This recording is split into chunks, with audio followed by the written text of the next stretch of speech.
ಶಿರೂರು ಹೆದ್ದಾರಿ ಬಳಿ ಗುಡ್ಡ ಕುಸಿತ ಪ್ರಕರಣಕ್ಕೆ ಸಂಬಂಧಪಟ್ಟಂತೆ ಇದುವರೆಗೂ ಒಟ್ಟು 4 ಮೃತದೇಹಗಳನ್ನು ಹೊರತೆಗೆಯಲಾಗಿದೆ.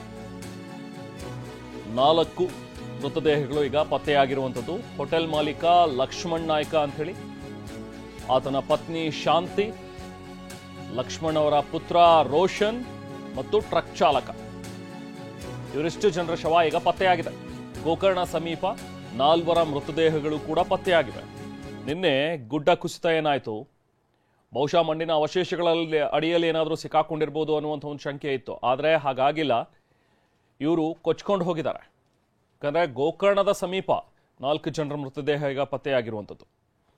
ಫೋಟೋಗಳು ಕೂಡ ಲಭ್ಯವಾಗಿವೆ. ದುರಂತದಲ್ಲಿ ಮೃತಪಟ್ಟವರು ಫೋಟೋದಲ್ಲಿ ನೋಡ್ಬೋದು. ಲಕ್ಷ್ಮಣ್ ನಾಯ್ಕ ಅಂಥೇಳಿ ಹೋಟೆಲ್ ಮಾಲೀಕರು, ಅವರ ಪತ್ನಿ ಶಾಂತಿ ಅಂಥೇಳಿ,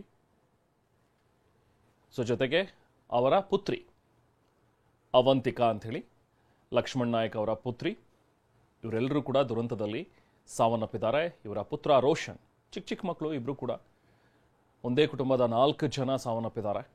ಇನ್ನು ಡ್ರೈವರ್ ಕೂಡ, ಒಬ್ಬ ಟ್ರಕ್ ಚಾಲಕ ಅಲ್ಲಿ ಇಳಿದು ಟೀ ಕುಡಿಯೋದಕ್ಕೆ ಅಂತ ಹೇಳಿ ನಿಂತಿದ್ದ.